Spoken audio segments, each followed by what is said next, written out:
Bom dia a todos. Vamos dar início a mais uma reunião dessa sala de crise que trata da operação do reservatório do São Francisco. Como vocês se lembram, ela ficou agora quinzenal, né? E nós estamos na sequência mandando, na semana que não tem, os dados das apresentações tanto do ONS como do CEMADEM.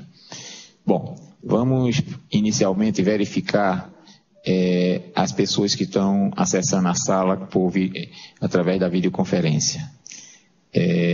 ONS do Rio. Bom dia, Joaquim. Bom dia a todos. Aqui pelo ONS do Rio de Janeiro. Estamos Luiz Guilhom. Érica Santos. Rafael. Matias e Cadate. Eric. E Hugo Torraca. Ok. ONS Recife. Bom dia, Joaquim. Bom dia a todos. Aqui no ONS Recife, Giovanni Acioli. Ok, obrigado, Giovanni. CEMADEM. Bom dia, Joaquim. Bom dia a todos. Aqui pelo CEMADEM estamos Karine, Elisângela da Hidrologia e o Marcelo Cerucci da Meteorologia. Obrigado. Obrigado. CEMIG. Bom dia a todos, para CEMIG e IFAR. CHESF. Bom dia a todos, pela CHESF estamos Sonali. Daniela. Neuza. Tiago também. Ok. Vamos lá. APAC Pernambuco. Bom dia a todos. Aqui pela APAC Gerência de Planos tem Marcelo Poças e Everton Mello. Ok, obrigado. IGAN. Bom dia a todos. Bom dia, Joaquim. Aqui pelo IGAN, Valcrisley. Era bom. Bahia, SEMAR. Bom dia, Joaquim. Bom dia a todos. Aqui da Mili, pela Casa Civil. Obrigado. SEMAR, Sergipe. Bom dia, Joaquim. Bom dia a todos. Ailton Rocha, SEMAR Sergipe. Estamos acompanhados de Napoleão da Désia e Nomada Codevasso. Ok. Bom, eu não estou vendo Alagoas. Alagoas. Bom, então vamos lá. Os projetos de irrigação, começando lá pelo Jaíba. Bom dia, Joaquim. Bom dia a todos. Marcos, Distrito Jaíba, etapa 1. Bom dia a todos. Priscila, Projeto Jaíba, etapa 2. Obrigado. Nilo Coelho. Muito bom dia a todos. Ok. Eu não sei se o Tourão está. Não. Bom, a Marinha. Bom dia a todos, comandante Eduardo aqui de Salvador. Obrigado. Temos também a Peixe Vivo. Bom dia, Joaquim. Bom dia a todos. Alberto e Tiago da agência Peixe Vivo. Obrigado. O Comitê de Bacia está acessando, mas não tem ninguém. Bom, então quando eles tiverem condição, eles entram. Eu acredito que é Pirapora,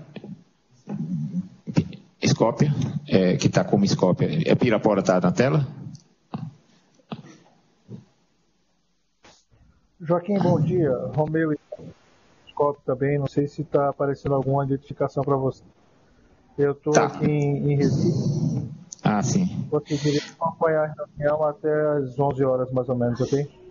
Ok, obrigado, Romeu. Então, o IBAMA também está presente. Professor Ivonilde.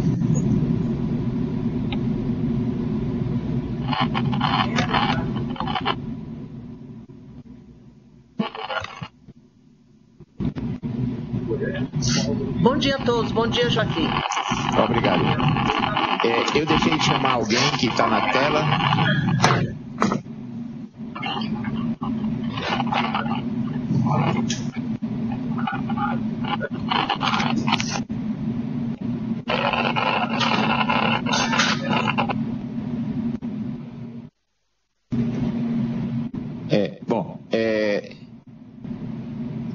acho que todos que estão acessando por videoconferência eu chamei, tá?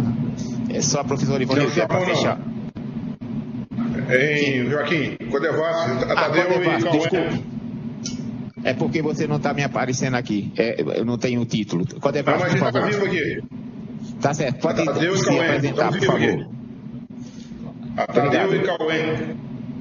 Ok, obrigado. É porque não está aparecendo o títulozinho aí, eu não identifiquei, tá? Desculpa. Bom, então as pessoas que estão aqui na sala. Tem alguém que está com o microfone aberto. É a Codevasf, tá? Ok. Vamos às pessoas que estão aqui na sala, né? ONS. CNS Lancelotti, bom dia para todos. Leonor, Ana, bom dia. Bom dia, Márcio Nóbrega, Ana. Joaquim Gondim, Ana. Bom dia, Fernanda Abreu, da Ana. Bom dia, Diego, Ana. Ana Paula Ferez, da Ana. Ok. Então, como sempre fazemos, vamos dar início pela apresentação do Semadem.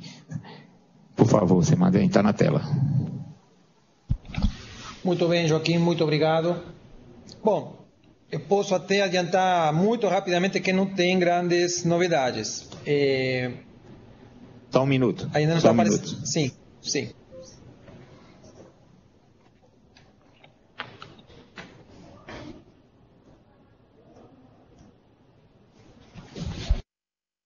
Ok, é porque é problema de conexão. Ok, podemos ir para a primeira figura, então, que é a chuva observada na última semana, até o dia de ontem. E, na verdade, se registrou muito pouca precipitação, apenas um pouco aí no litoral leste do Nordeste.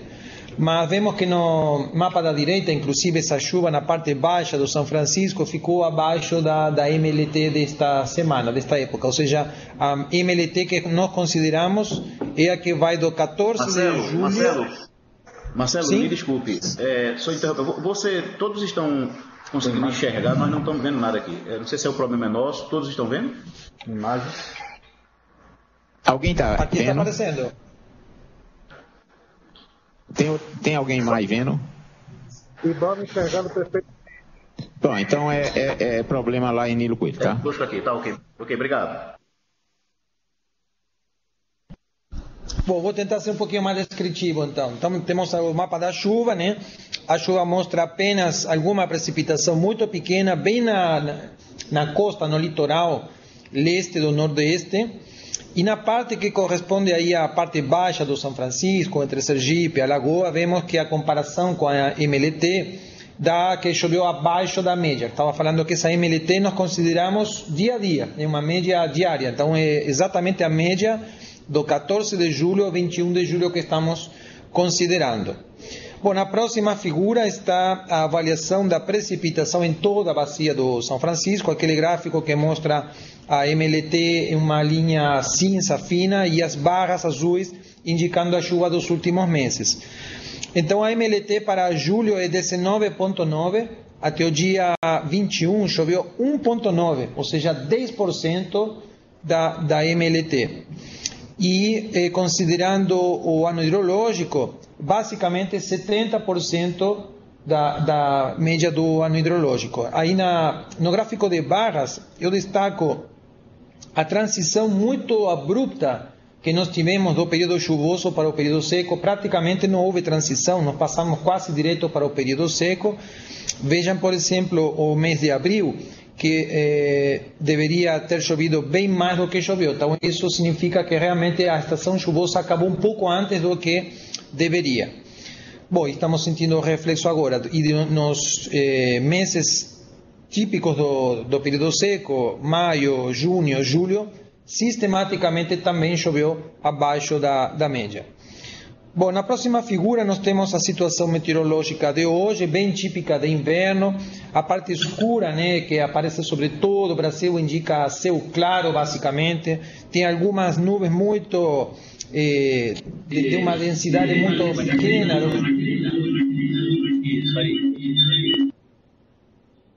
Nebulosidade baixa apenas no litoral leste do Nordeste, provocando as chuvinhas que são típicas desta época, mas como vimos, até abaixo da média.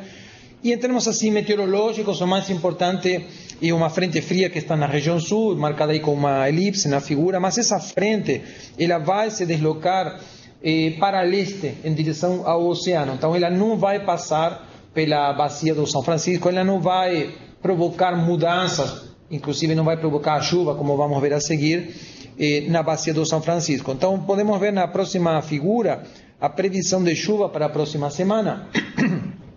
Então chove basicamente na região sul, decorrente dessa frente fria que mencionamos, no extremo norte, que é outro regime de precipitação, e no litoral leste do nordeste, que é aquela circulação do ar do oceano para o continente, mas que provoca precipitação apenas litorânea. Então, olhando a bacia do São Francisco, já na próxima figura, vemos que não há previsão de chuva, né? Podemos ter alguma coisa muito pequena, inclusive, na foz do rio, na parte mais baixa do rio, mas seria exclusivamente na região da mata.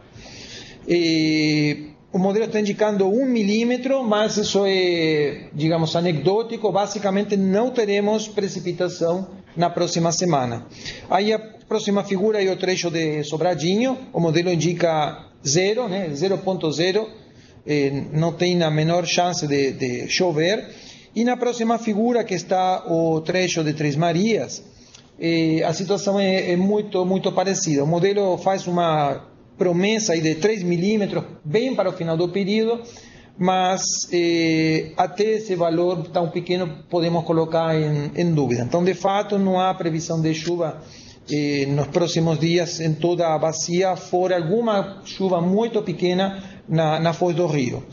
Para a segunda semana, que está na próxima figura, o modelo de cima, o modelo do INPE, indica alguma chance pequena de chuva aí na região de Minas, que seria, na verdade, coerente com aquele 3 milímetros que vimos na figura anterior. Mas eu acho, assim, um pouco baseado na experiência, que essa previsão de pouquinha chuva pode até se diluir nos próximos dias. Em todo caso, a chuva é muito pequena, mesmo ocorrendo, não deveria impactar praticamente nada na situação hidrológica. Os dois modelos são relativamente coerentes, no sentido que poderia ter alguma precipitação na região sudeste na segunda semana, mas eu acredito que essa precipitação será muito mais litorânea, provavelmente entre a costa e a Serra da Mantiqueira. Dificilmente essa precipitação vai passar do outro lado da Serra da Mantiqueira, no centro de Minas Gerais. Então esse é o panorama do ponto de vista meteorológico. Vou passar a palavra agora para a Karine para fazer o detalhe da parte hidrológica de Três Marias. Obrigado.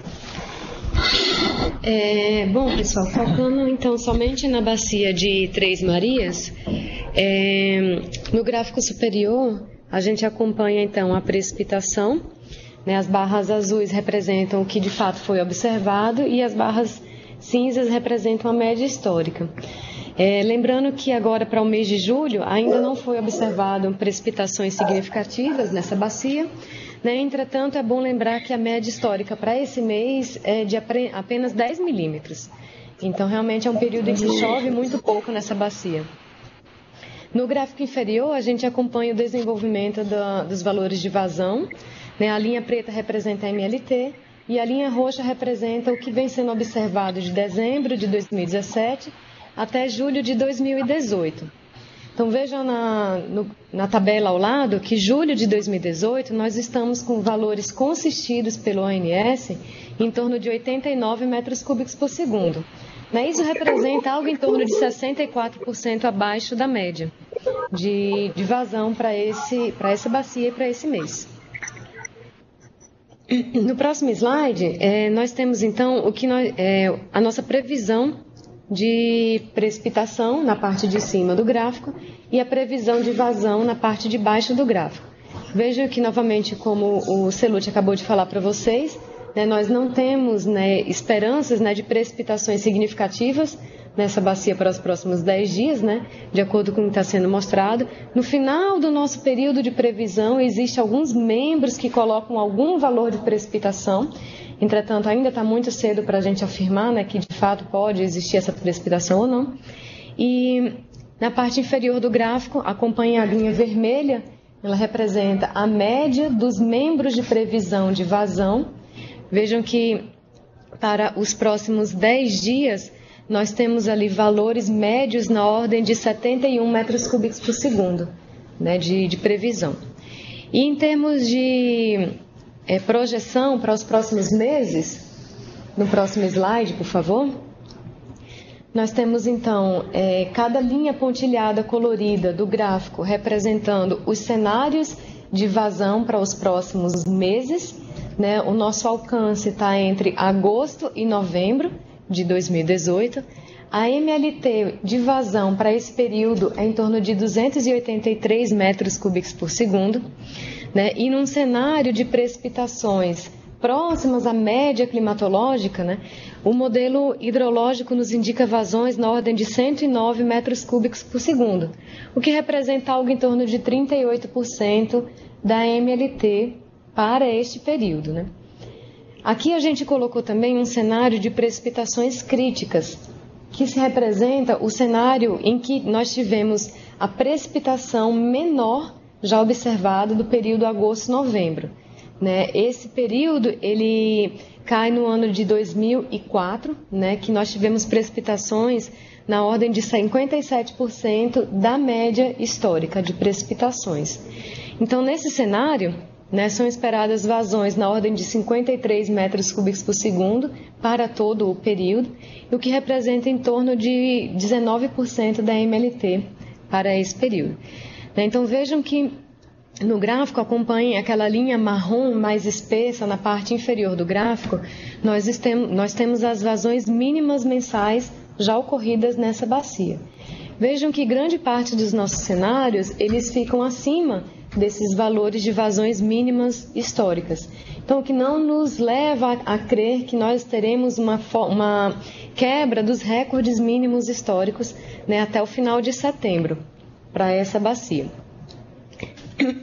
Essa era até o final de outubro, desculpe.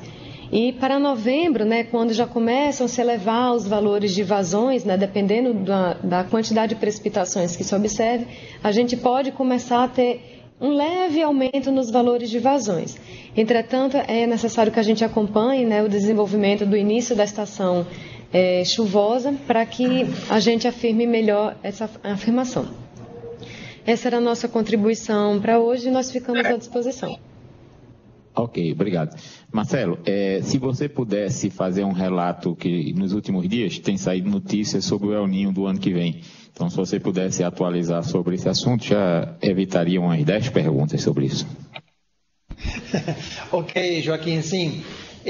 Eu acho que comentamos em alguma reunião passada, inclusive, mas... Bom, nós passamos por uma situação de laninha, né, no início do ano, até mais ou menos o mês de março. Aí a água começou a aquecer rapidamente, chegou a uma situação de neutralidade, inclusive agora passando para o lado mais quente. O valor, digamos, da temperatura ainda não é suficiente para decretar que nós estamos agora numa situação do El Niño, porque para isso a água deve ficar no mínimo meio grau acima do normal e permanecer nessa situação durante um certo tempo, pelo menos 3 meses, isso em uma região determinada do Oceano Pacífico. Ou seja, precisamos uma questão de intensidade da anomalia da água e de persistência.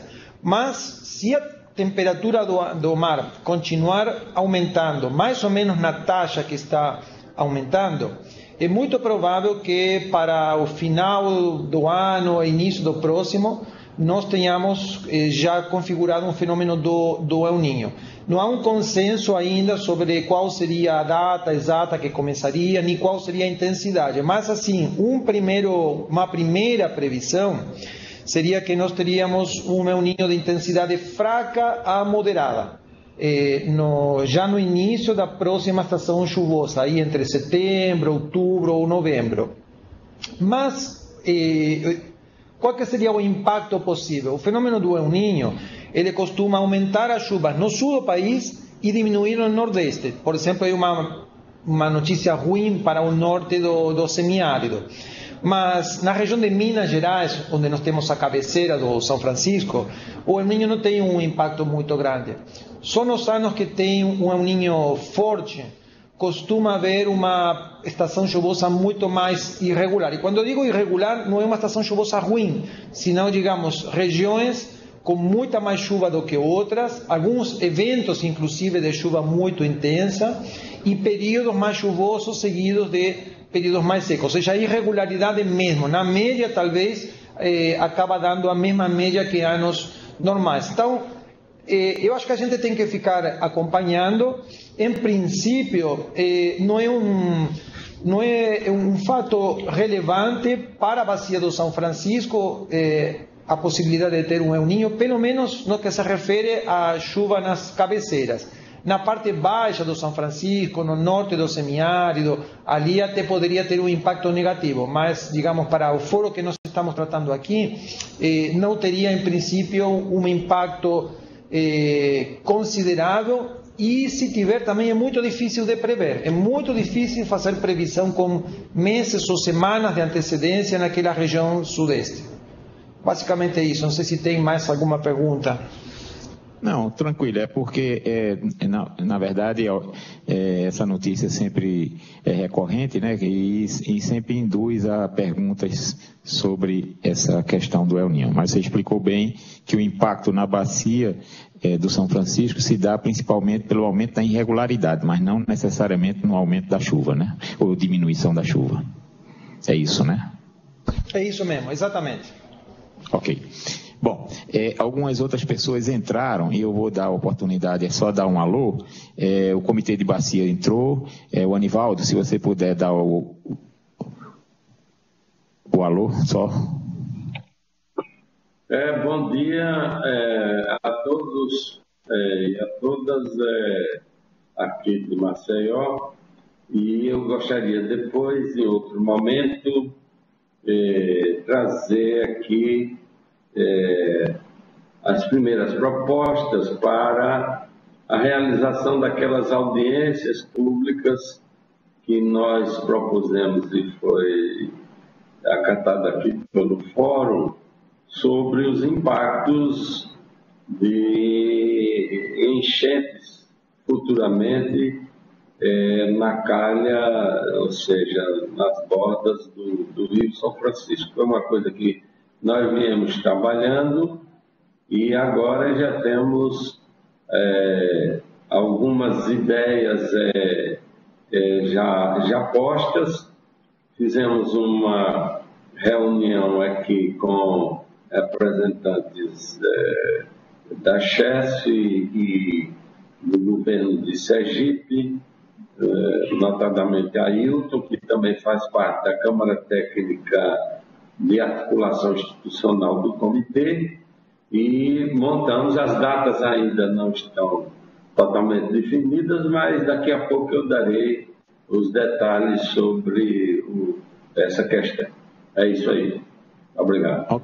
Ok, então nos assuntos eu pauto esse assunto. Assuntos gerais eu pauto esse assunto também, tá?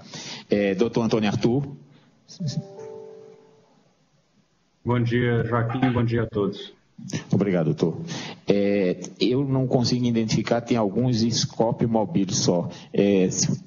Quem quiser se identificar agora é o momento.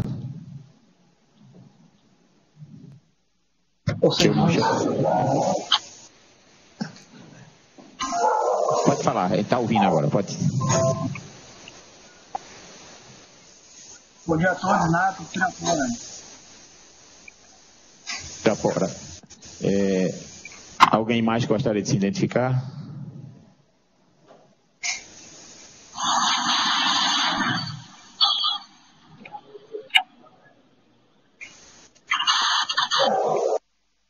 Pirapora, só agora fecha o microfone, que aí não fica dando interferência. Bom, então vamos para a apresentação do ONS. ONS, por favor. Ok, doutor Joaquim. Vamos então à nossa apresentação sobre as condições aí de armazenamento da bacia do Rio São Francisco. Próxima. No slide número 3, temos aí as condições hidrológicas, né? Uma atualização para esse ano 2018, de maio até julho. Então, em Três Marias, estamos com 34% da MLT, com o terceiro pior maio a julho de todo o histórico. Incremental Sobradinho, 38% da MLT, sendo o terceiro pior histórico, só perde para o ano 2017, quer dizer, só ganha do ano 2017, e o ano 2016 que foi o pior incremental Sobradinho de todo o histórico. E a vazão total em Sobradinho seria 37% da MLT, maio a julho, né? E terceiro pior maio a julho de todo o histórico, perdendo para 2016, que seria o segundo pior do histórico, e para 2017, que foi o pior de todo o histórico. Próximo. Aí temos o acompanhamento hidrológico em Três Marias, onde em azul temos as vazões observadas e em vermelho as vazões previstas usando aí o Neuro 3M do dia 23 até o 27 e o modelo Previvais do dia 28 ao 31. A média entre o dia 23 e o dia 31 seria de 92 metros por segundo para fechar o mês. São vazões ainda baixas, né?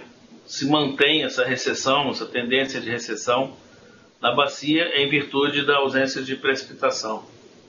Próximo. Aí seria o gráfico dos postes, a gente não deu tempo de atualizar, mas na verdade não tem muita mudança. Tudo permanece como sempre aí praticamente no escoamento de base. Próximo. Slide número 6, estamos aí com acompanhamento hidrológico da incremental a Sobradinho, onde também em azul a gente vê o gráfico das vazões observadas, e em verde e vermelho seriam dois gráficos, só que no caso aqui só tem um, que seria o vermelho. O verde foi sobreposto aqui, mas na verdade não existe mais, porque o modelo CEPINS ele roda para 2 semanas, então com 2 semanas a gente já fecharia o mês. Então seria essa vazão aí mesmo, esse gráficozinho verde, a continuidade do fechamento do mês, onde do dia 23 até o 31 daria 338 metros por segundo na incremental Sobradinho para fechar o mês. Próximo. Com isso a gente fez uma avaliação então de curto prazo, e fizemos simulações para avaliar curto prazo até o dia 1º de agosto, ou seja, até fechar o mês de julho. Próximo. Slide número 8. São as premissas do estudo, onde a gente tem, para Três Marias, defluências com base nas condições hidrológicas atualizadas pela CEMIG, para atendimento ao projeto Jaíba, que dá conta de em torno de 258 metros por segundo para fechar o mês. Ou seja, nós estamos praticando acho que 238, se não me engano, e vai passar agora dia 26 para 265. E essa média tudo dos dias que faltam para fechar o mês resultou em 258 metros por segundo. Dobradinho, a gente usou defluência média de 670. Eu acho que nas próximas simulações a gente vai precisar talvez modificar um pouco essa defluência para proporcionar a manutenção do armazenamento em Taparica. E defluência de 604 lá em Xingó, que é em torno dos 600 metros por segundo. Próximo slide, slide número 9, seria o resultado das simulações, onde Três Marias observa-se que a gente está partindo no dia de hoje com 44% de armazenamento, chegando aí no dia 31 a 43,1% de armazenamento. Sobradinho está começando o dia de hoje com 32,7% de armazenamento, deverá fechar o dia 31 de julho com 31,8% de armazenamento. E por último, Itaparica, que hoje iniciou o dia com 21,9% de armazenamento, e com essa política de defluência de Sobradinho de 670, acabou subindo um pouquinho para 22,2%. Mas também não é nada demais, praticamente está se mantendo aí em torno dos 22%. Como o combinado foi 20%, ainda tem uma folguinha aí. E aí, agora eu passo a palavra ao Hugo para apresentar aqui a prospecção de agosto até novembro. Bom dia a todos. Então, continuando agora com a prospecção até o final do período seco, até novembro. Próximo slide. Então, a gente, para a bacia de Três Marias, a gente roda o modelo SMAP, então, e tira o pior cenário de afluência baseado na pior chuva. Então, a pior chuva que gera a pior afluência para a gente foi o ano 2007, que gerou uma vazão média no período de 86 metros cúbicos por segundo, e também a gente tira uma média dos 5 últimos anos, então de 2017 a 2013, que deu uma média de 143 metros cúbicos por segundo, 44% da MLT.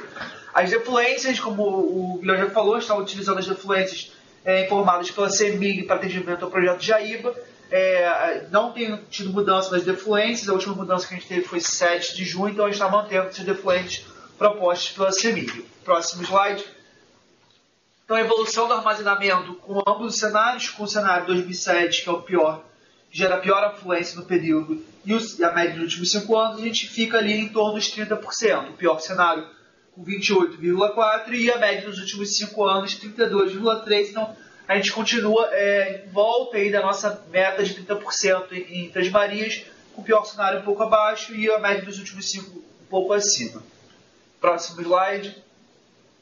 Para trecho para incremental do Sobradinho, a gente não tem modelagem de vazão ainda, então a gente usa o histórico de vazão. Então, o pior ano que a gente tem em termos de vazão foi o ano passado, 2017, e para esse período dá uma média em torno de 30% da MLT, e também a média, utilizamos a média dos últimos 5 anos, que dá em torno de MLT algo em torno de 43 metros cúbicos por segundo. A nossa política é uma defluência de 600 de Xingó, então sempre lembrando que essa defluência fica um pouco mais elevada em Sobradinho para atender os usos consultivos e evaporação nesse trecho de Sobradinho e Xingó. Próximo slide. Sobradinho, a gente fica utilizando o pior cenário, que é 2017, a gente está fechando em 17,4%, continua fechando aí nessa faixa de 17,5%, 17,12%, né? A nossa previsão fica oscilando nessa casa entre 17,5% e 17%, e a média dos últimos 5 anos fechando em 21,3%. Então, as previsões continuam estáveis, né, na casa dos 17, 17,5% para Sobradinho, e com a média dos últimos 5 anos em 21,3%. Bom, era isso. Agora o ANS coloca à disposição para qualquer dúvida ou esclarecimento. Obrigado. Ok.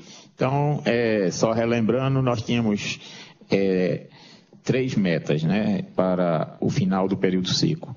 A meta 1 era Três Marias ficar no entorno de 30%. Nós estamos variando, se der o pior, entre 28,4% e se der a média dos 5 piores, 32,3%. Então, nós estamos em torno desse valor dos 30%.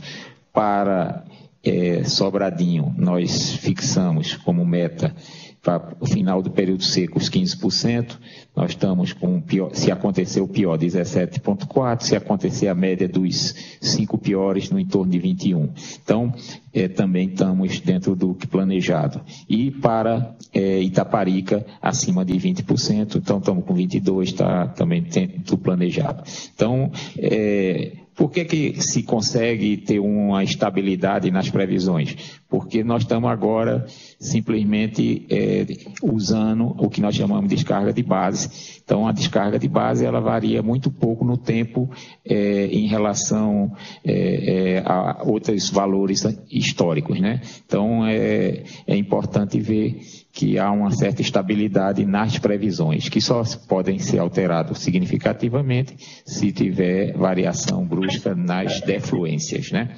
Bom, dito isso, eu abro para alguém que tenha alguma consideração sobre as 2 apresentações, a apresentação do CEMADEM e a apresentação do ONS. Alguém gostaria de comentar? Começando pela CEMIG.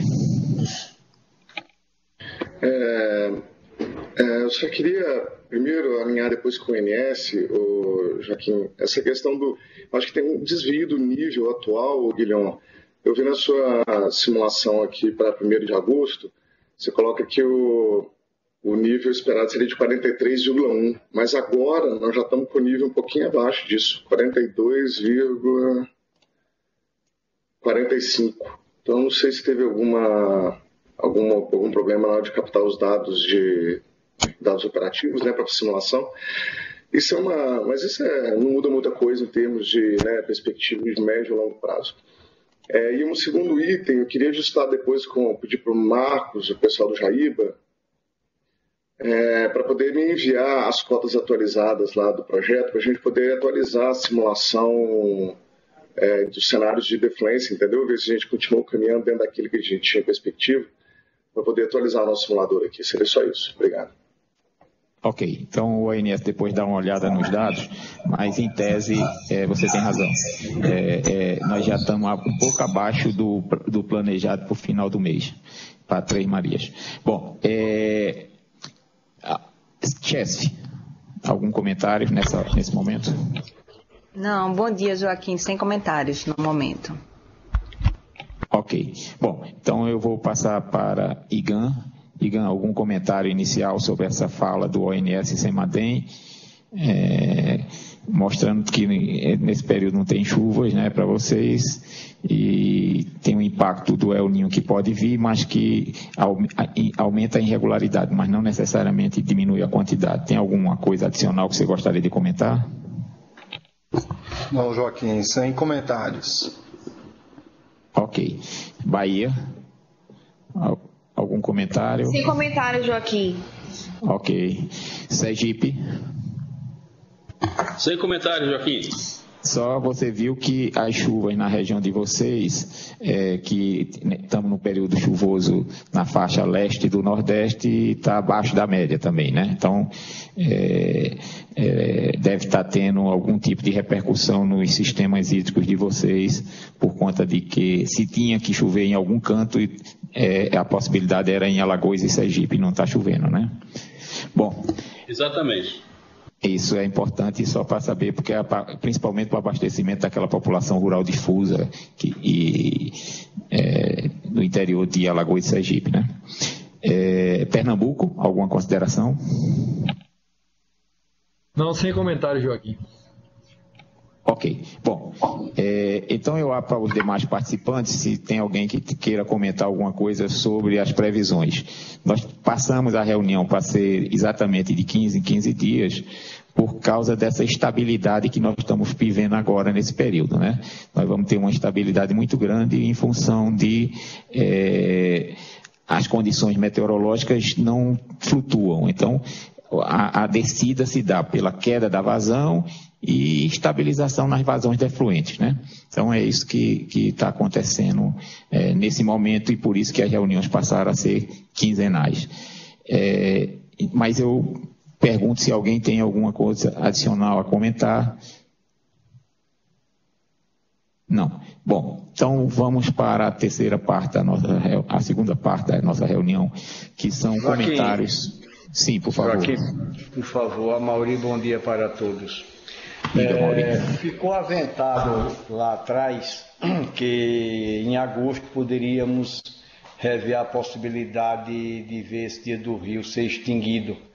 Então haveria como a Ana, na próxima reunião, daqui a 15 dias, fazer uma apresentação que, em se extinguindo o dia do Rio a partir de agosto, se haveria algum impacto nessas previsibilidades para Três Marias e Sobradinho para 1º de dezembro, que realmente tem ficado quente esses dias aqui para a nossa região, e se fosse extinto esse dia seria muito bom para a nossa agricultura aqui do semiárido. Queria ver dessa possibilidade da Ana fazer esse estudo de perspectiva em, acabando o dia do Rio a partir de agosto, se mudaria alguma coisa do cenário de chegarmos a 17% em 1º de dezembro aqui no Lago de Sobradinho. Por enquanto é essa a nossa observação. Obrigado. Ok. Colocando correto, nós dissemos que iríamos rediscutir sempre a questão do dia do Rio. A gente nunca usou a palavra extinguir, porque extinguir é uma das possibilidades, mas possibilidades existem outras, como diminuir o número de dias, que hoje passou de 4, de uma vez por semana para cada 15 dias, esse tipo de coisa. Então, rediscutir sim. Agora, o tema não é simplesmente sim ou não. Existem outras possibilidades que têm que ser exploradas também. E, claro, nós vamos sempre estar aberto a rediscutir qualquer ponto que é objeto de atuação da Ana, né? Então... Ok, obrigado então.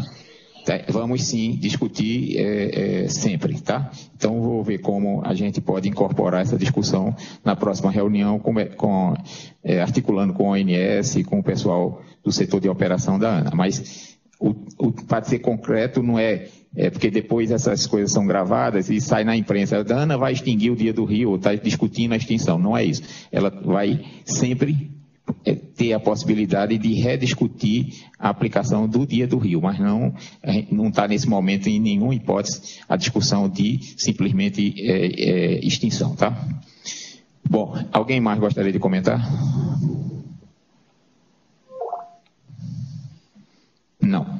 Então, em assuntos gerais, o Anivaldo já tinha começado a falar, nós temos vivenciado nesses últimos anos períodos de seca, né? Desde 2012, 2013, nós estamos enfrentando esses anos seguidos de seca. Mas nós temos de estar preparados, né?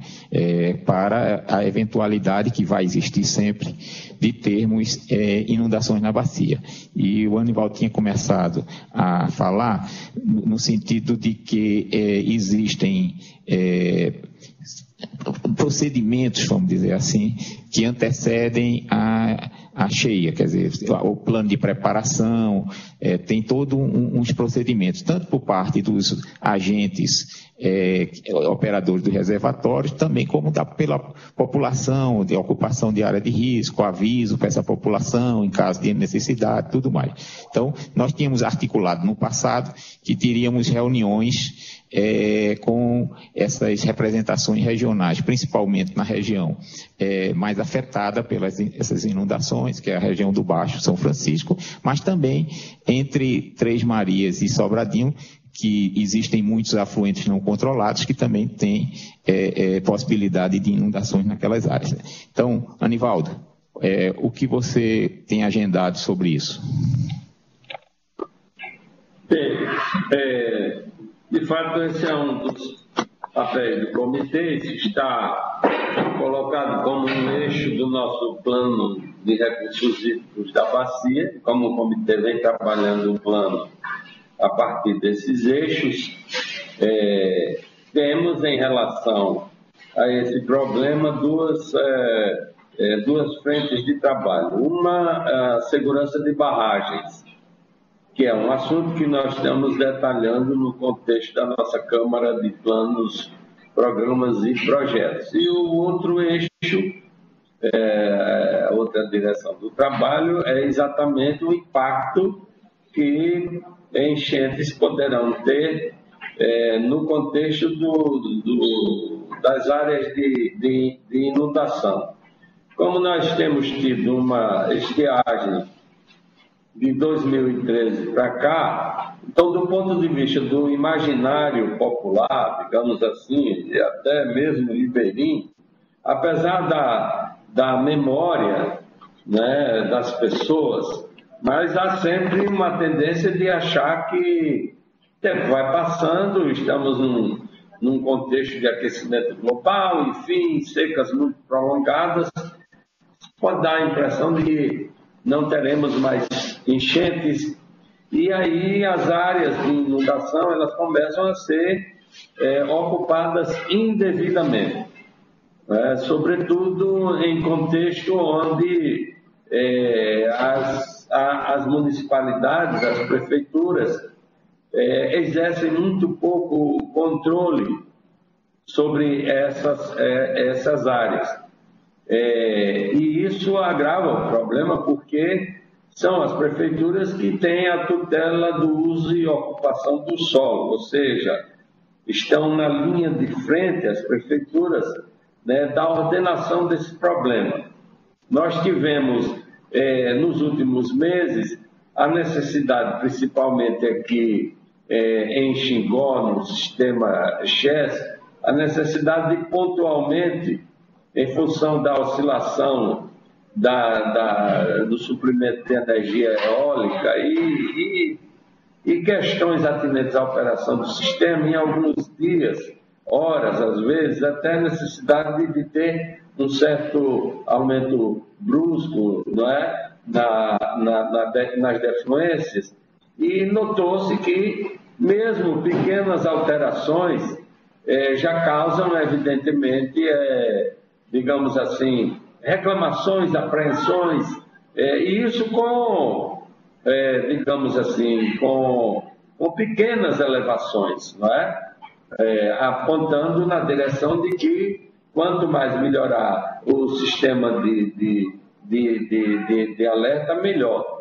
Agora, isso tem sido positivo no sentido de apontar para previsões futuras. Ora, se pequenas elevações já causam a detecção de problemas, porque, de fato, essas áreas estão sendo indevidamente ocupadas, imaginem numa situação de defluências muito acima da média. Então, a própria Chess já revelou aqui, alguém, né, já até alertou, que vazões acima de 4.000 metros cúbicos por segundo já criariam muitos problemas. Imaginem que já tivemos no passado, se eu não me engano, na década de 70, vazões que chegaram a 16.000 metros cúbicos por segundo. Depois, né, claro que isso com uma longa intercalação do tempo, mas já também de 10.000, de 8, de 6, enfim, do que seja. Então, a preocupação do comitê, dentro do seu trabalho sistemático de fazer com que o plano avance, no sentido de nos antecipar aos cenários, né? Os cenários são todos ainda muito desfavoráveis. Estamos vendo aí a reentrada do El Niño, muito embora tenha sido dito que bastante atenuado, mas já para próximo período úmido, mas enfim, mas essas coisas, né, esses eventos não dão avisos com muita antecedência, às vezes eles ocorrem, né, apesar, evidentemente, de todas as previsões. Então, dentro deste espírito, que o comitê levantou essa questão e, então, nós ficamos, como fomos os autores da proposta, encarregados de melhor explicitar como seriam esses momentos de debate dessa questão. Trabalhamos isso, fizemos uma reunião aqui em Maceió com a presença da nossa colega Sonali, que é da Chess, e que é também da nossa Câmara Consultiva Institucional e Legal, é membro do comitê, representando a própria Chess, e do Ailton, representando aqui a Câmara Técnica de Articulação Institucional do comitê e também o governo de Sergipe. Foi uma reunião pequena apenas para explicitar como nós faríamos isso. Como de início, nós tivemos a ideia de, pelo menos, em um primeiro momento aí deste ano, fazer 3 audiências públicas. Uma seria entre Três Marias a jusante de Três Marias. Para isso, nós vamos contactar a CEMIG na próxima semana, quando teremos uma reunião da nossa diretoria colegiada em Belo Horizonte. Mas aqui, a jusante de Sobradinho e no Baixo São Francisco já era possível avançar aqui até algumas datas, ou seja, faríamos uma audiência no Baixo, há um indicativo forte de que poderia ser em Propriá, porque Propriá fica na extensão da BR-101 Sul, então é possível facilmente atravessando a ponte de Alagoas para Sergipe, né? E Propriá fica mais ou menos na porção média aí do Baixo São Francisco, facilitando então a mobilização, sobretudo dos representantes das prefeituras, e no submédio, em Juazeiro, até porque Juazeiro me parece que é um dos pontos vulneráveis, né, nos contextos de enchente, e também é um ponto bastante acessível pelo aeroporto, pelas rodovias, enfim, naquele polo Juazeiro e Petrolina. E futuramente há um indicativo no ajusante de Três Marias, em Pirapora, que, se eu não me engano, também tem históricos, né, desses eventos. Na porção média, ainda vamos estudar, né, essas possibilidades, talvez Bom Jesus da Lapa também, outro ponto ali do médio que possa facilitar a mobilização das prefeituras. Então, a ideia, para ser mais resumido, é que nós iniciaríamos a primeira audiência no dia 31 de agosto. Mas essas datas ainda vamos homologar na reunião da diretoria colegial. O outro indicativo seria em Juazeiro, em 17 de setembro, e finalmente em Pirapora, em 19 de outubro. Isso tudo está sujeito a chuvas e trovoadas, porque vamos, com antecedência, ouvir os principais parceiros, e o comitê se encarregará, então, da logística dos locais, né? Da mobilização, enfim, dessas coisas, né, dessas medidas materiais para viabilizar o processo. Entretanto, eu quero lembrar que esta terá que ser, e de fato, foi assim que surgiu, uma tarefa para todos, né? Sobretudo porque a gente sabe que, num contexto de uma ocupação desordenada do solo, quando uma enchente desse porte ocorre, aí você tem problemas com destruição de ancoradouros, de embarcações, né? Há situações em que existem construções até de alvenaria, que é uma coisa completamente irresponsável, mas tem, né? Você tem problemas com criações de animais, com empresários que têm seus tanques e por aí vai, né? Quer dizer, em alguns locais não há problemas resolvidos e, né, porções de cidades ficam inundadas, enfim. Se for fazer o somatório de todos esses prejuízos, né, numa situação em que a coisa já se prolongou aí nos últimos 5, 6 anos, sem muita atenção para isso, então o país paga alguns bilhões todos os anos, né, em função de catástrofes, e essa conta está aumentando a cada ano. Quero só citar o exemplo aqui da bacia dos rios Mundaú e Paraíba, que são 2 rios que Alagoas divide com Pernambuco, e o fato é que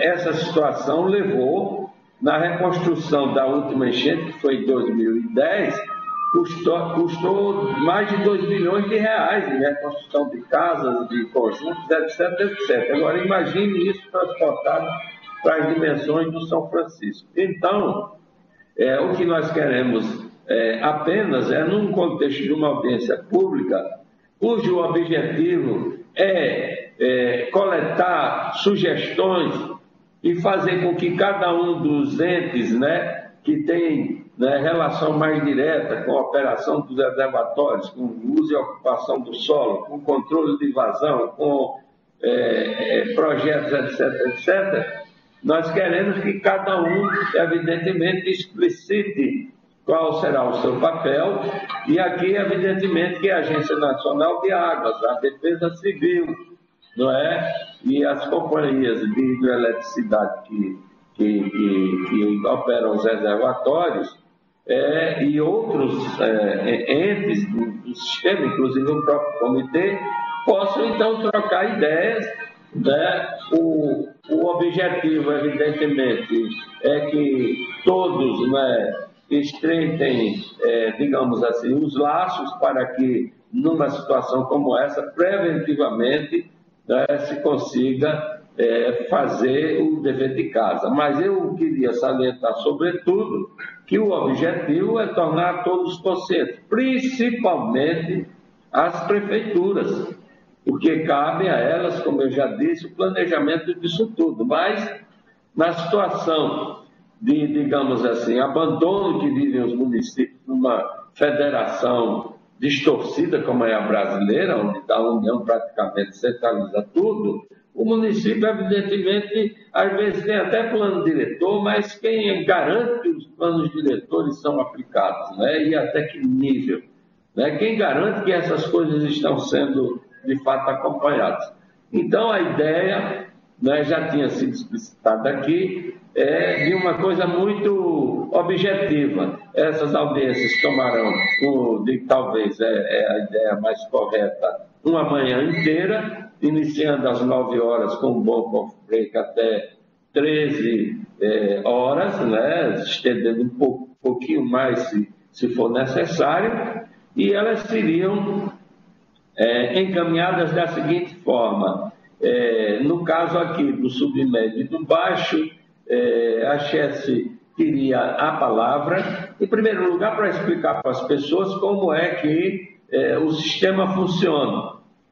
Às vezes as pessoas não sabem que, no caso de uma grande enchente, há, evidentemente, protocolos de operação.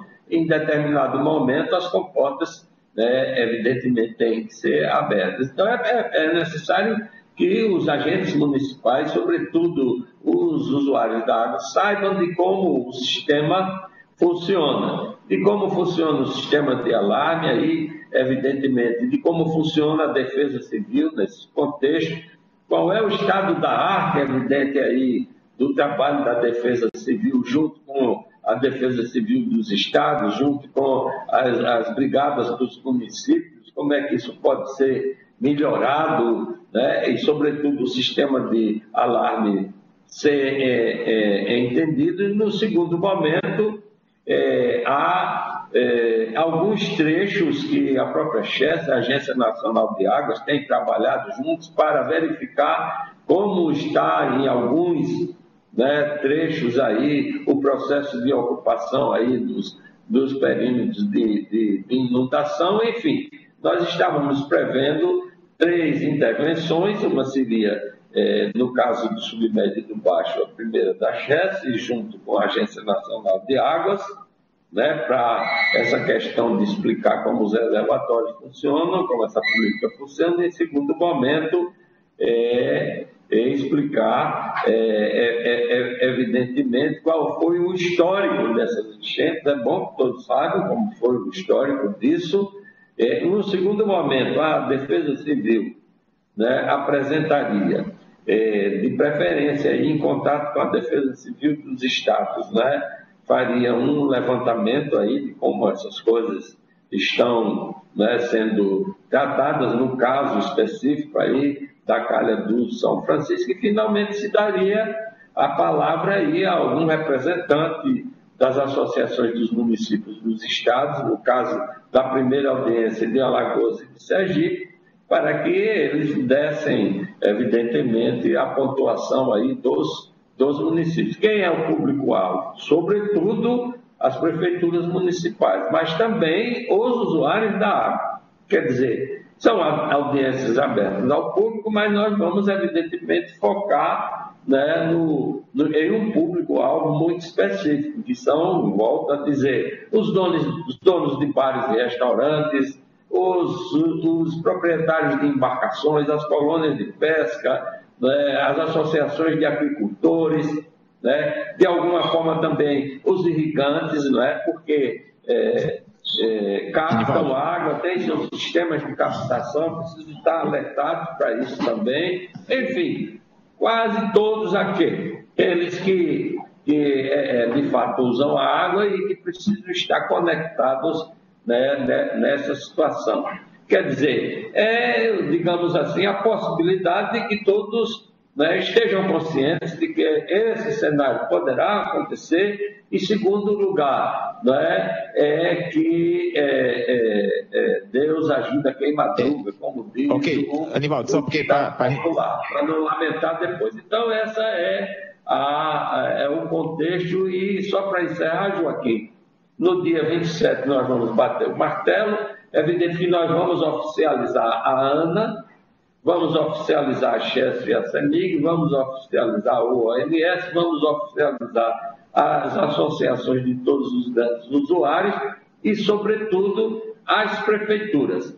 E aí, evidentemente, contamos aí com a participação de todos nesse contexto, e desde já essas instituições que vão apresentar o problema já estão alertadas para que não é uma coisa que vai tomar muito tempo. Os dados nós já temos, basicamente fundi-los em apresentações de 30 minutos a 1 hora, depois abre-se o debate ao público, enfim, e no final de cada audiência nós vamos recolher quais são as sugestões, quais são possíveis parcerias que possam ser feitas para a gente melhorar o estado da arte aí do sistema de alerta e, em segundo lugar, do sistema de mobilização das populações para o enfrentamento desses eventos, e do ponto de vista das prefeituras, que elas tomem medidas, evidentemente, para coibir situações perigosíssimas e talvez abusivas que já estejam ocorrendo na ocupação do solo dos perímetros de enchente. É isso aí. Ok, obrigado, Anivaldo.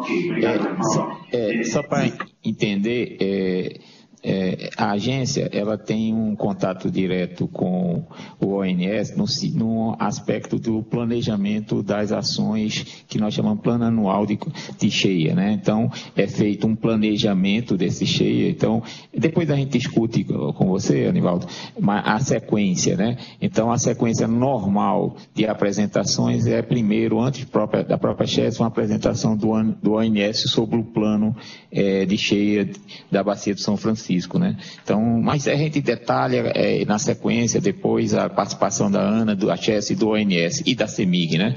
Nessa sequência, tá? Bom, registrado, então todos estão conscientes, vou dar só um número que a ACHES e o ONS podem complementar. É previsto no planejamento que a liberação de Sobradinho e de Xingó seja em torno de 8 mil metros cúbicos segundo, tá certo? Esse é o número que é utilizado no planejamento do setor elétrico para controle de cheia. Então, é 8 mil metros cúbicos segundo de Sobradinho e Xingó. Então, você sabe muito bem, e você colocou que vazões já no entorno de 4, 5 mil metros por segundo, os problemas que podem ocasionar, principalmente daquela ocupação que são dentro da área de segurança de preservação do rio, esse tipo de coisa. Tá? Bom, então, chefe, se você quiser falar alguma coisa ao ONS sobre como é que se dá o planejamento de cheias, que começa, eu acredito, em setembro, mas é bom dizer que existe já um plano feito e é simplesmente revisto no ano, né? ONS, Guilherme, se você pudesse complementar. Eu acho que é isso aí. Esse mês, Joaquim, só para lembrar, esse mês vai acontecer a primeira reunião do Plano Anual de Prevenção de Cheias, onde vão ser apresentados os volumes de espera para os agentes, ainda preliminarmente, né, para a gente constituir aquele relatório anual, né, de controle de cheias, o Plano Anual de Prevenção de Cheias. Eu acho que seria interessante trazer para o grupo, talvez, quando o relatório estiver consolidado, né? A gente traria tanto o relatório como o relatório de regras também. A gente poderia explicitar que não teria o menor problema de fazer uma apresentação, tá bom? Agora, ok. Agora, o número só para... que são essas duas coisas, nós vamos programar... 8 mil, aqui... Você tem toda a razão. Tá? Só para a gente ter uma ideia, viu, Anivaldo? Como muitas pessoas participam dessa reunião, na sequência de nossas reuniões de seca, nós vamos programar em dias específicos 2 apresentações do ONS, uma sobre as condições que foram informadas pelos agentes, né? E depois o plano em si. Também vamos fazer a apresentação nesse fórum dessas duas situações para que todos tenham conhecimento. Mas eu alerto, no plano, isso tem impacto em Sobradinho. Eu vou explicar por quê. Porque se nós diminuirmos, por exemplo, mas a vazão agora tem que proteger para uma cheia de 4 mil metros por segundo. Ok. Só que em vez dos 78% que é o de volume útil que eu tenho que deixar em Sobradinho no máximo, no período de cheia, eu vou baixar para 50%, 40%, não vou encher Sobradinho. Tá certo? Então, é um trade-off importante. Se vocês aqui chegarem, não, agora tem que proteger para 4.000 metros cúbicos. Ok, não tem problema. Só que Sobradinho não enche mais nunca de ter 50%, porque tem que ficar esperando essa cheia, e com essa cheia não vem ou vem, tem um efeito muito importante na reservação de Sobradinho. Tá? Só para entender qual é o trade-off que existe entre vazão de proteção de cheia e volume acumulado no reservatório de Sobradinho. Tá? Só para as pessoas ficarem conscientes que não é simplesmente vamos agora baixar a proteção para 4.000. Ok, baixa, e também se baixa o volume de espera de Sobradinho. Chefe, se vocês pudessem comentar um pouco esse assunto e sem querer esgotar o assunto, tá? Sonali, chefe, isso que você falou procede, Joaquim? Preciso ver para que cheia você vai projetar esse reservatório, essa operação. E a preocupação da Chesse tem sido para que não venhamos a repetir situações que foram vivenciadas lá em 79, quando você teve uma afluência em torno de 18.000. Essas situações se repetiram na cheia de 92, com uma afluência de 16.000. Novamente, lá em 2003, 2004, que foi uma cheia incremental entre Sobradinho e Itaparica, que aí foi quando surgiu essa questão dos 4.000, lá no bairro de Angari.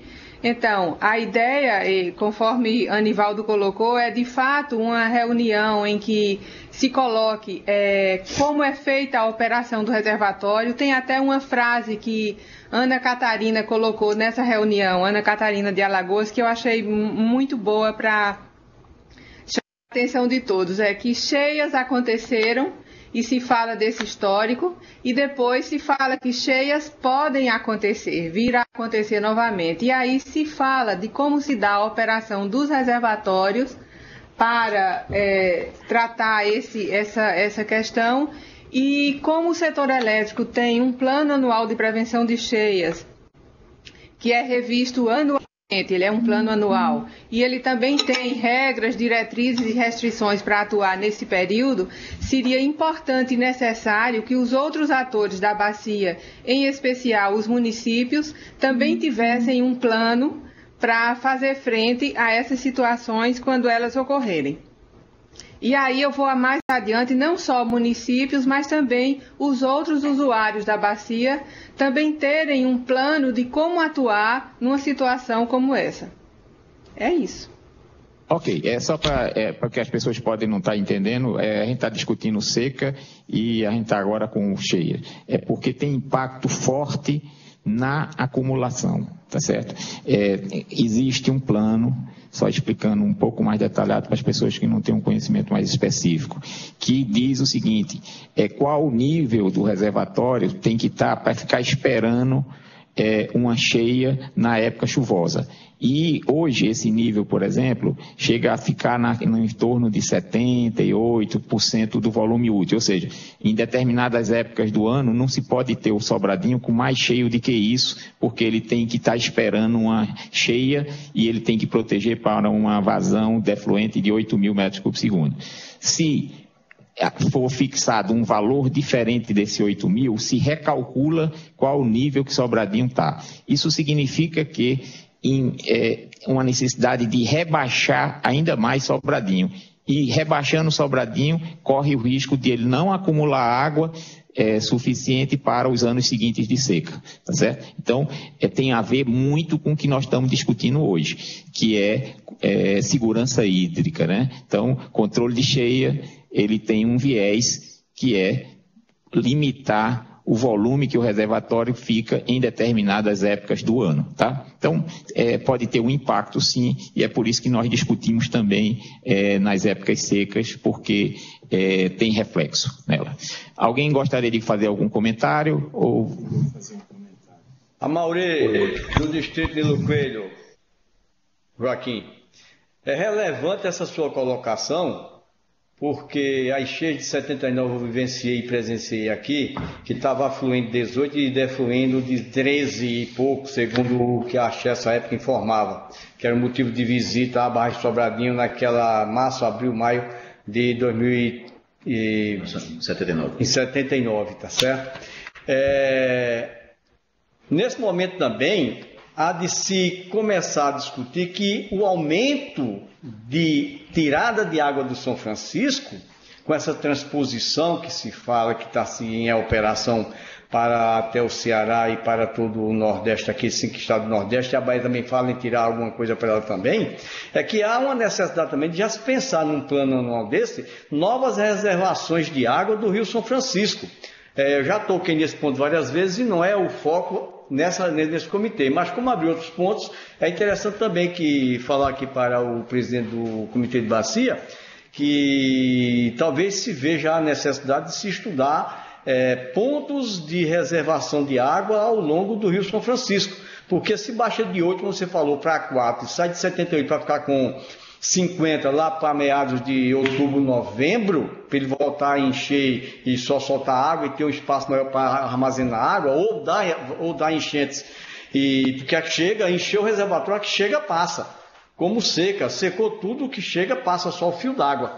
Então, hoje, diante da crise que nós passamos de 2014 para cá, nos deu muito conhecimento, de amadurecimento, de estudarmos o Rio São Francisco, como produção de energia sim, como uso múltiplo sim, mas também como reservar toda essa água para que o Nordeste não venha perecer com uma possível seca, porque dizia um professor meu lá em 75, quando eu era formando, que eu já frisei isso 2 vezes naquelas audiências lá do Senado, que a maior seca ainda está por vir, e a maior cheia também ainda está por vir. Então nós somos mortais, passamos, mas o rio vai continuar para outras gerações.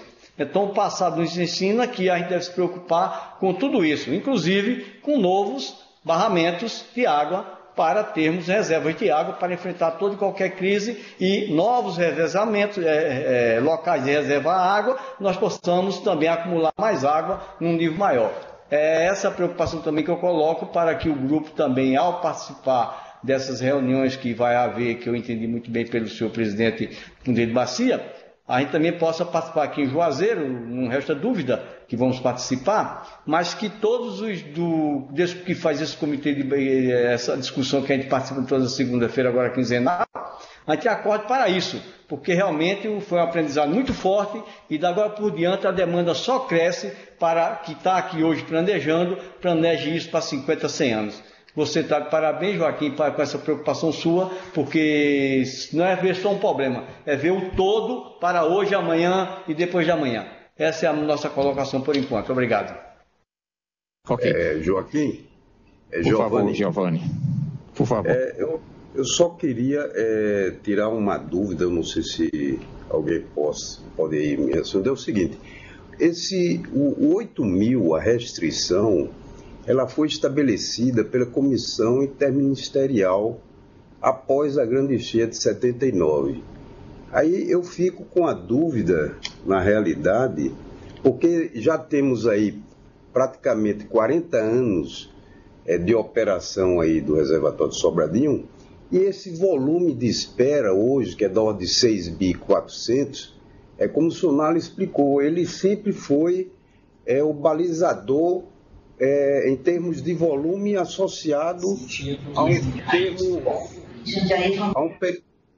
um período de recorrência que é da ordem de 17 a 18, o período de recorrência, 17 a 18 anos. Aí eu fico com a dúvida, sabe, Joaquim, qual fórum seria aquele habilitado a fazer essa alteração de 8.000 para um valor menor, uma vez que, conforme você já bem colocou aí, você reduzir a vazão de restrição de 8 para 6 ou qualquer outro valor, isso vai afetar enormemente a operação do reservatório de Sobradinho para anos futuros, ou seja, poderá ser, digamos assim, bastante danosa essa alteração. Eu só queria levantar isso daí. Qual fórum seria aquele habilitado a fazer esse tipo de alteração? Ok, você tem razão no aspecto de que essas reuniões não vai simplesmente baixar as vazões, isso vai abrir uma discussão para as pessoas saberem o que está se passando, tá certo? Então, essa fixação dos 8 mil é um valor estipulado historicamente, através inclusive de um decreto, tá certo? Mas a Agência Nacional e o IBAMA, a Agência Nacional de Água, IBAMA e o ONS têm condições de estudar esses valores e, se for o caso, fixar outros valores, mas não está no radar nosso tentar baixar esses valores por causa da implicação que tem. Só para ter uma ideia, o comitê teria que refazer seu plano de bacia. Por conta de que iria impactar fortemente as vazões a serem liberadas dos reservatórios num período seco. Só para ter ideia da implicação de mexer nos 8 mil metros cúbicos por segundo. Bom, alguém mais gostaria de comentar? Ok, Joaquim, eu acho que foi bastante oportuno essa sua colocação, né? Porque ficamos inteirados das repercussões que isso poderá ter. Ok. Alguém mais gostaria de comentar? Joaquim, Ailton Semar. Sim, por favor.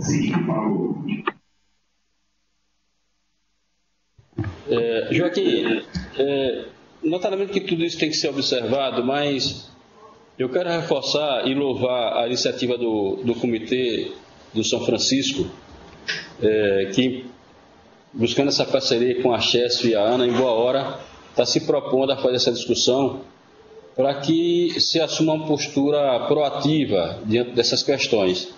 Logicamente que a preocupação maior são com essas cheias naturais cíclicas que ocorrem na Bacia de São Francisco, a exemplo do que ocorreu em 79, 92, enfim. Mas a gente percebe, principalmente aqui no Bacia de São Francisco, que com essa redução de vazão, as ocupações vem ocorrendo de forma abrupta e desordenada e que é bastante preocupante com relação a possíveis impactos que uma liberação de vazão maior pode acometer a essas ocupações, e é necessário que, no trabalho aí, juntamente com os municípios, com a Defesa Civil, se possa preparar essas populações para essas possibilidades, sem deixar de levar em consideração, que eu acho que isso também é um ponto relevante, que inclusive está na resolução da ANA, e é um tema também discutido no plano da Bacia de São Francisco, que é a promoção de pulsos de vazões, tanto do trecho ajusante de Três Marias, como a jusante aqui de Xingó, para que a gente possa colocar a biodiversidade em equilíbrio aqui no Bacia de São Francisco, com essa perspectiva de que esses pulsos de vazões, em momento oportuno, pudessem, inclusive, voltar a alimentar as nossas lagoas marginais. Então, até nesse aspecto de se promover esses pulsos de vazões, é necessário que se faça um trabalho de estruturação das defesas civis municipais para que a população ribeirinha seja alertada sobre essa situação que deverá ocorrer. Pelo menos é a pretensão de todos nós, pelo menos é isso que está delineado na resolução da ANA, como também no plano de bacia. É bom também frisar que no São Francisco nós já sabemos que padece de um problema muito crítico, que é a sua geomorfologia fluvial. Por quê? Porque é uma bacia em que o gradiente de declividade é muito baixo. Então, a gente percebe que é um acúmulo muito grande de sedimento na sua calha e que é preciso estarmos atentos também para essa situação que muda toda a dinâmica do rio. Então, esses pulsos de vazões poderia também, de repente, contribuir para mitigar essa situação de acúmulo de sedimento na calha do rio, e notadamente que isso tem que ser levado em consideração para que a gente possa realizar essa audiência pública envolvendo todos os atores aí inerente à questão e preparar a população ribeirinha para essas situações de forma proativa, como falei, sem ficar naquela condição de só atuar quando o problema passa a existir. Então eu quero louvar essa iniciativa do Comitê da Bacia Hidrográfica de São Francisco, notadamente que isso vai requerer uma maturação aí entre os atores envolvidos para que essa audiência possa acontecer e que a gente possa trabalhar isso de forma harmoniosa com todos os envolvidos. Ok, eu só queria ressaltar isso que eu falei, quer dizer, uma coisa é fazer pulsos de vazão, que nós estudamos, que a gente discutiu aqui já, que iria ser objeto de discussões futuras, dentro de vazões que não inundam, né? Que não se pretende passar pulsos de vazões com vazões acima de 4.000, esse tipo de coisa. E outra coisa é estar discutindo a diminuição da vazão para controle de cheia, que é uma coisa diferente. Então, Anivaldo, era importante que o pessoal que cuidou da parte do plano tivesse presente também na reunião para ver o impacto que teria isso no plano de bacia, porque aí aquelas vazões que nós estamos fixando para Foz e tudo mais, elas teriam que ser revistas para o período seco, né? Se tiver alteração na vazão, no volume que o reservatório Sobradinho fica limitado a acumular. Então, há um risco de termos que rediscutir aspectos importantes do plano de bacia e da resolução da ANA também, que fixou vazões. Mas esse é um detalhe, a gente vê na época oportuna como fazer isso também, tá? Então, só dou o alerta que tem que trazer o seu pessoal de plano de bacia para a reunião também, para fazer uma apresentação do impacto disso no plano. Veja bem. Alô, Joaquim. Eu queria esclarecer que o foco dessas primeiras audiências não é basicamente referente à operação dos reservatórios. O que nós estávamos almejando é que o setor elétrico apenas explicasse como os reservatórios funcionam e, evidentemente, complementado pela ANA e, evidentemente, como o plano funciona. Mas o foco, como a audiência é muito ampla, sobretudo vou repetir, com as prefeituras e usuários da água, é avaliar o estado da arte da mobilização da população para eventos críticos, como enchente, e, em segundo lugar, aqui teria um papel importante e relevante a defesa civil. Como é que em cada local está havendo uso e ocupação do solo, ou seja, construções desordenadas, usos desordenados, e como enfrentar essa questão, né? E como mobilizar a população, como alertar a população e tal.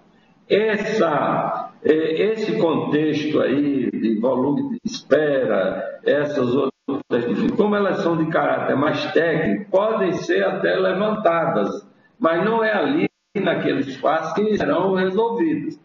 Então, eu quero dizer isso porque senão perde um pouco o foco, né? O foco é saber o seguinte, não importa se 4.000, 8, 12, o que seja, o fato é o seguinte, ocorrendo as enchentes, os perímetros de inundação estão indevidamente ocupados e estão aonde? Num trecho, no outro, etc. O que é que vai se fazer nessa situação? Em segundo lugar, havendo possibilidade de um evento crítico, qual é a velocidade dos sistemas de alarme? Como é que as populações poderão... Então, esse aqui é o foco. Agora, é evidente que, neste contexto, nós vamos fazer um outro momento e talvez seja bem mais, digamos assim, restrito a partir até deste fórum aqui, aí sim, para discutir essas questões de ordem técnica de maior profundidade, ou seja, vamos modificar esses parâmetros, enfim. Eu estou dizendo isso para a gente tranquilizar que não vai ser numa manhã, evidentemente, junto à população desses trechos, que nós vamos resolver questões tão complexas como essa. Isso não quer dizer que eu estou dizendo que ela saia da nossa pauta, não. Aliás, ela é continuidade da nossa pauta. Então, eu queria terminar perguntando o seguinte: para fazer a primeira audiência, seria interessante que a gente fizesse depois que o ONS fizesse a atualização aí do plano. Aí eu perguntaria quando isso vai ser, porque aí a gente marcaria para depois deste momento a primeira audiência. Em segundo lugar, Joaquim, no curso dessa semana, eu vou ligar para você, se você quiser adiantar assim uma sugestão de pauta para as audiências, né? Você já poderia mandar para o meu WhatsApp ou e-mail, mas nesse momento seria importante, que o ONS falou que este mês é o que? É agosto, que vai, né, fazer um encontro aí do comitê de avaliação disso, e eu gostaria de saber em que data essa atualização estaria pronta, para só então, depois disso, marcar a primeira audiência. Giovanni, só um minuto, para a gente também não esgotar esse assunto, que tem outras pessoas também que querem falar.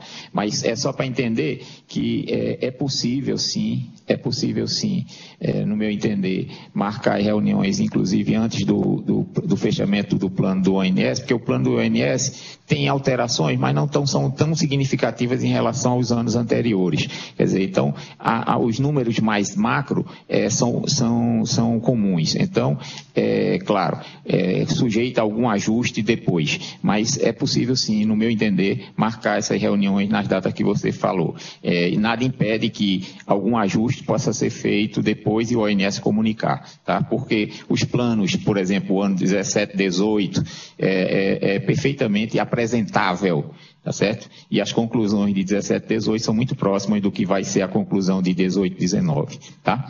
Bom, dito isso... Justamente sobre isso que eu gostaria até de complementar, Joaquim. Você realmente colocou bem. Os números são justamente da ordem de 6.400 para Sobradinho e da ordem de 1.480, 1.500 para o reservatório de Taparica. E Três Marias, nós ainda estamos fazendo os cálculos, mas efetivamente deve dar muito próximo ao do ciclo passado, viu? E esses números a gente deve estar trabalhando até o final do mês, conforme foi colocado, e apresentando aos agentes aí de geração. Então, está visto que não precisamos esperar, viu, Anivaldo? Esse é o ponto importante. Algumas pessoas têm me pedido a palavra. Por favor. Carlos Novaes, do Ministério de Minas e Energia. Eu acho interessante essa problemática que foi colocada na mesa sobre as audiências públicas, esclarecedoras e tudo mais, e acho que tem um aspecto que fica um pouco escondido, pouco lembrado, e que pode resolver muitos problemas, que paralelamente a se explicar como funcionam os reservatórios, é voltar à tona com a questão... Eu vou falar de uma forma meio simplória, que é: não vamos indenizar quem está na calha do rio, isso não é enchente. Quem está na área operacional, também não. Então, isso muitas vezes não fica claro. A partir do momento que você deixa claro numa audiência pública, onde estão lá todos os setores, os empreendedores, o camarada que tem os bois na beira do rio, que ele avançou na calha, e quem tem todos os outros empreendimentos, ele está por conta e risco dele. A partir do momento que ele tem conhecimento, e isso, quando ele vai à audiência pública, isso é bem informado, isso fica patente. Isso vai evitar com que, na hora que haja a chamada enchente, né, que nem sempre a gente deve classificar isso como enchente, porque é uma área operacional, o reservatório sobe e desce, ele não terá direito a indenização nenhuma. Eu creio que a partir do momento que isso seja explícito, você diminui, inclusive, a necessidade de recurso para defesa civil e tudo mais que vem em torno. Porque há sempre aquela ideia de que eu planto lá na área de operacional, eu faço qualquer atividade, e depois o Estado virá em meu socorro, ou a CEMIG, ou a CHESF, ou qualquer ente, e eu não vou nunca perder e nunca vou ter problemas com isso. A partir do momento que você deixa claro e você publiciza isso na audiência pública, não há como receber esse tipo de ações indenizatórias, etc. Então, eu creio que, ao pontuar isso da mesma forma, sem excluir que devamos explicitar o funcionamento dos reservatórios e a calha do rio, tudo que já é bastante conhecido, eu acho que a gente deve reforçar essa visão. Olha, não há indenização para quem ocupa esta área. Está ocupando por conta e risco, não é? Eu acho que essa é uma posição que deve ficar tão clara, deve ocupar um papel tão importante quanto o de explicitar o funcionamento do sistema, do reservatório, do próprio rio e etc. E aí eu acho que diminui o nosso trabalho, diminui o aporte de recursos, diminui o prejuízo eventualmente que as prefeituras terão. Eu acho que dá uma melhorada nessa questão. Era essa a minha sugestão, que isso não passe desapercebido. Ok, nós vamos discutir isso lá. Alguém mais gostaria de comentar? O IBAMA teria alguma coisa?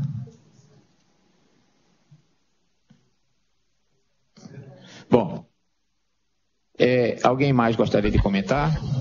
Oi, Joaquim, não é sobre esse assunto não que estão tocando agora, que é mais a questão do plano de cheias. Voltando ao assunto da vazão mínima. A resolução que a gente tem disponível, ela só é válida até dia 31 de julho, com 550. A minha pergunta é, a Ana vai emitir uma nova trimestral, qual é o planejamento? Nós vamos emitir nos mesmos termos, uma até 31 de novembro. 31 certo. É 30 de novembro, último dia de novembro.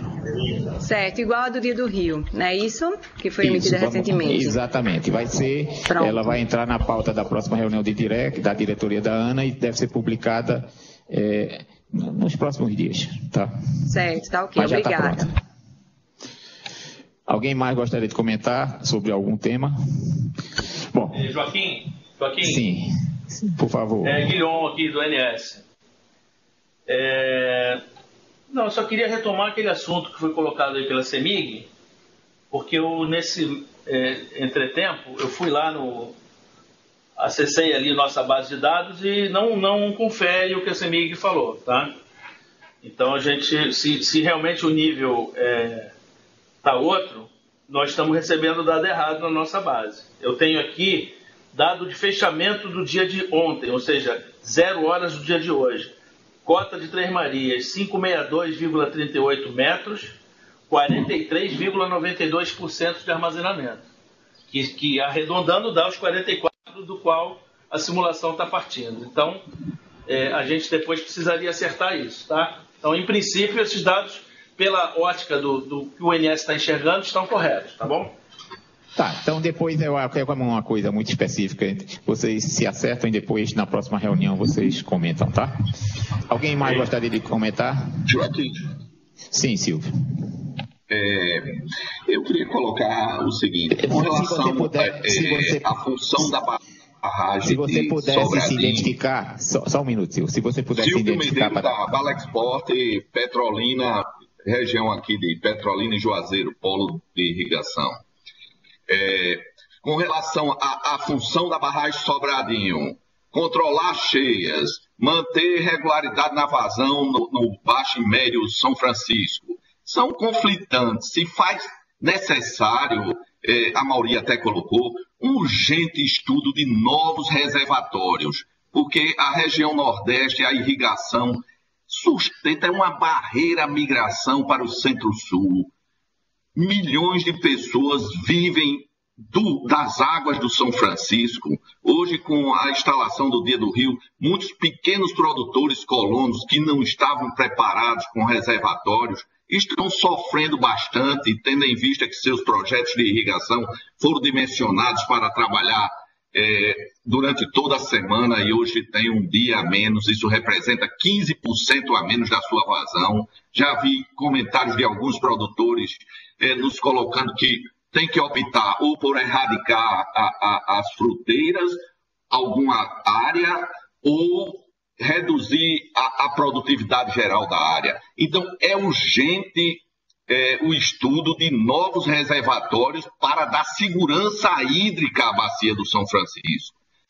Segurança hídrica é reter água para o período de estiagem. A função da barragem Sobradinho, quando tem que manter uma cota bem baixa para uma provável enchente que está eminente, porque o clima é cíclico e o período de chuvas abundantes virão, com certeza esse foco, nós brasileiros que participamos desses comitês, temos que nos preocupar com isso, para a construção de novos reservatórios, como fez o Chile, como faz o Peru, como faz a Califórnia, para dar segurança hídrica à irrigação, que é importante numa região semiárida, uma região mais pobre do país, que precisa da água para a produção de alimentos e para a produção de riqueza e para manter essas populações da nossa região. Ok. Muito obrigado.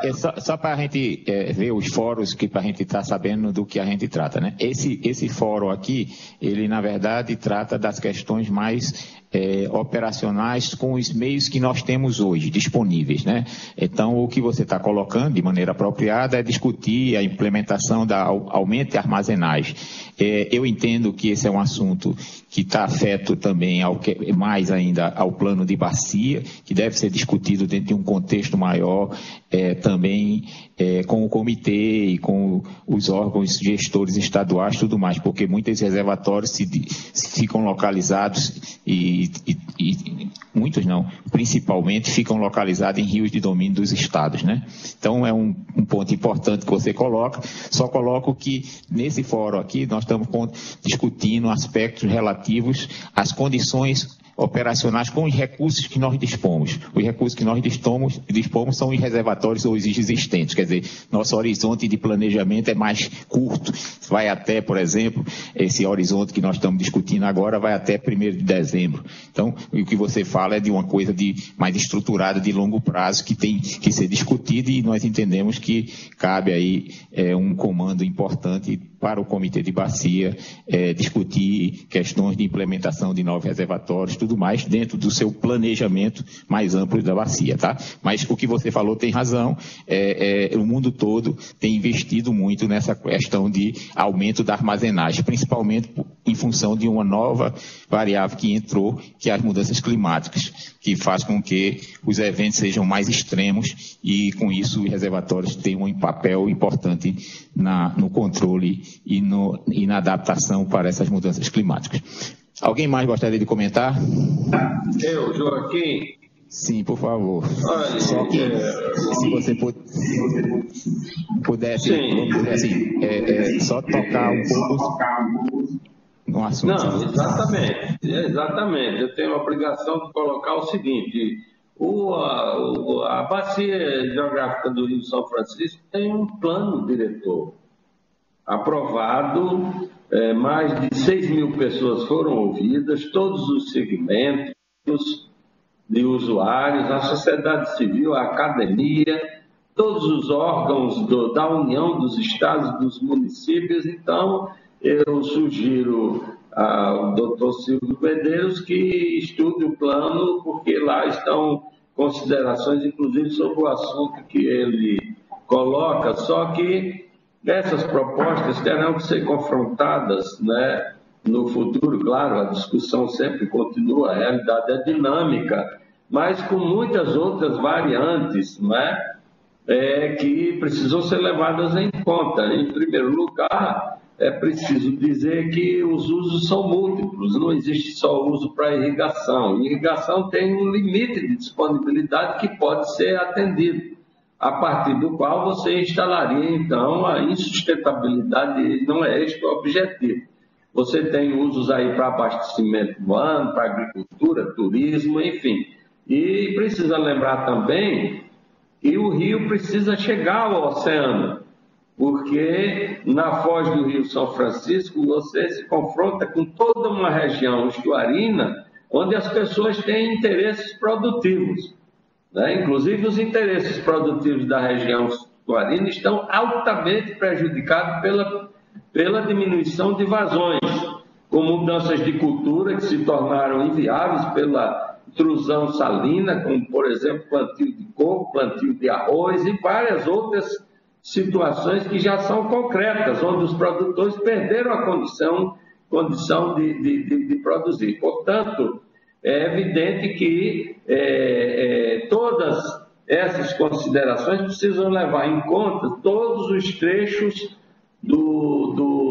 da calha principal do rio. E é evidente que essas considerações também colocam na ordem do dia a construção do Pacto das Águas. Porque para ter disponibilidade hídrica, você precisa perguntar aos afluentes estaduais mineiros de como eles vão definir a sua vazão de entrega à calha principal, bem como os afluentes grandes perenes da Bahia precisarão também definir essas vazões de entrega. Eu estou dizendo isso para mostrar que essa discussão de construção de novos barramentos, ela evidentemente, ela vem sendo considerada em cada um dos planos, mas é uma discussão que, de fato, não se coloca aqui neste fórum, que é um fórum, evidentemente, de acompanhamento dessa crise, mas isso não significa que não possa haver uma discussão de um cenário maior. Mas ele terá sempre que ser colocado, em primeiro lugar, e nós precisamos discutir a substituição da cultura da demanda pela cultura de oferta d'água. Precisamos nos preocupar em produzir mais água para poder demandar mais água.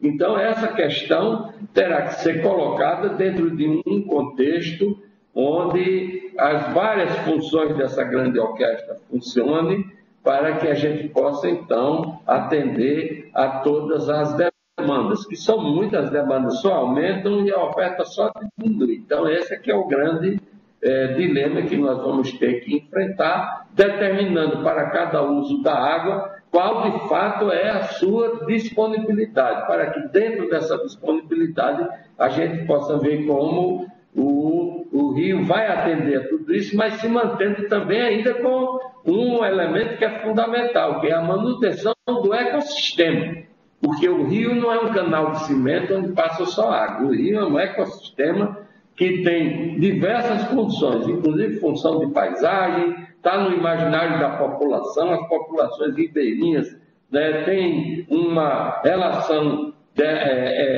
emocional que é importante para a estabilidade até da civilização que vive em torno desse processo, e a partir daí cumprir toda uma série de outras funções que nós temos que cumprir, inclusive na recuperação de rios afluentes que foram tornados, né, intermitentes, né, e a gente tem que corrigir toda uma série de ações para que o rio volte a ter mais água e aí sim volte a ter a possibilidade de atender melhor e com mais quantidade a todos. Porque, inclusive, tem o problema também da qualidade da água, que precisa ser enfrentado, e tudo isso é um complexo que é claro que nós não vamos definir, né, tão facilmente como é o caso desse fórum. Mas eu preciso dizer isso, embora a gente tenha sempre a possibilidade de estar dinamicamente sempre reestudando e readaptando o plano de bacias. É isso aí,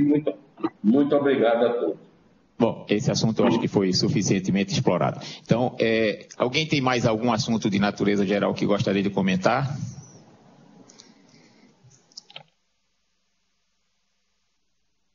Conforme nós tínhamos combinado, então nós estamos programando mais para o mês de agosto 2 reuniões. Uma no dia 6 e outra no dia 20. Então, são as datas previstas de reuniões para o mês de agosto, que nós já, inclusive, já mandamos as convocações, né? Então, nesse momento eu queria agradecer a todos pela atenção e vamos continuar alerta sobre a situação e informando na próxima semana as apresentações do ONS e do CEMADEM, enviamos pelos meios de e-mail para todos e nossa reunião próxima prevista, então, vai acontecer dia 6 de agosto. Muito obrigado a todos.